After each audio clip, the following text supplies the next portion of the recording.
Hey guys, so I got a video for you today on a book that I've been reading called The War of Art by Pressfield.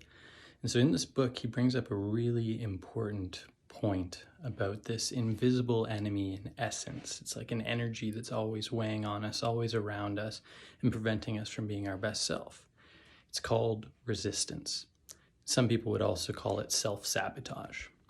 And so this book kind of goes into the idea that resistance, if it's something that's preventing us from being the person that we know that we could be, we're living this life that we are now, and we also have this life that's a potential life inside of us, our best self life inside of us.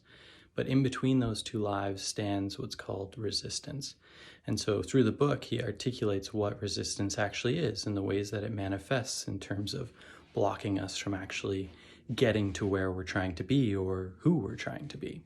And some of those main ways are frequently forms of distraction. So procrastinating, being distracted by sex or by love or relations or to-do lists that seem important but in reality aren't actually that important, and we're instead prioritizing these menial things when we could be prioritizing our soul's work or what we're supposed to be doing. So for me, resistance really shows itself when I'm trying to do Kundalini yoga. I've had many psychedelic trips and emotional meditations where I've dove deep into myself, and frequently the message that I get is practice Kundalini yoga every day. And so for me, I know that my work is to practice yoga.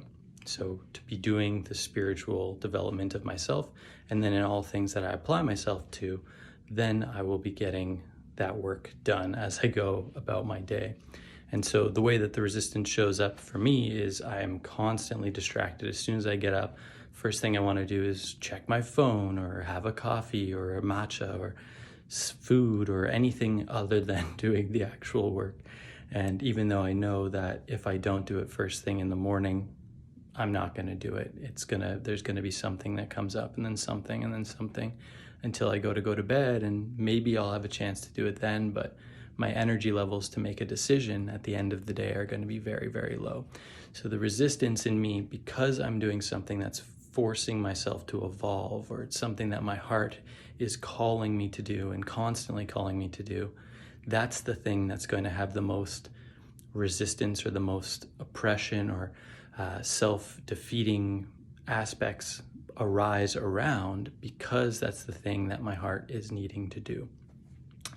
And so resistance, it's a very sticky beast, but when we can start to recognize in those moments when we start having self-doubt, or when we're really excited about something and then the opportunity presents itself that we can actually do it and make it real, and then we all of a sudden get cold feet and, oh, maybe I should do something else, or maybe I should just go and see this person because they make me feel good.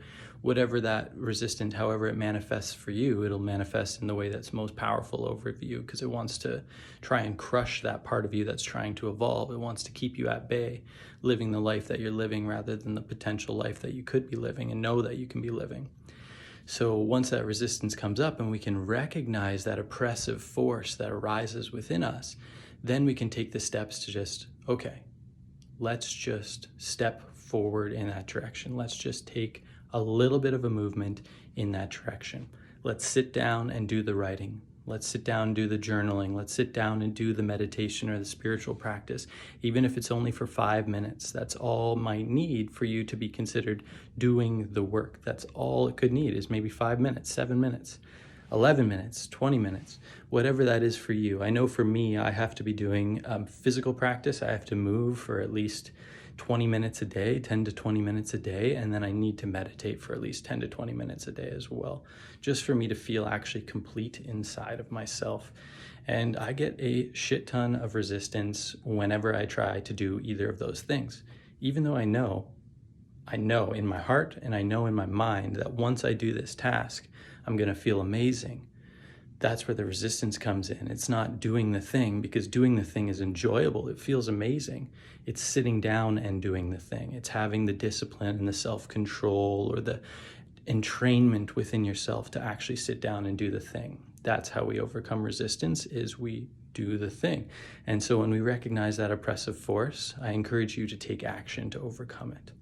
So I hope you guys are recognizing some resistance in your lives and some ways that you can overcome it, because the world right now really needs people to be living their best versions of themselves. And that's part of the reason that I wanted to share this little bit about resistance and why I was feeling inspired to today. So I hope you guys get out there and enjoy your life today.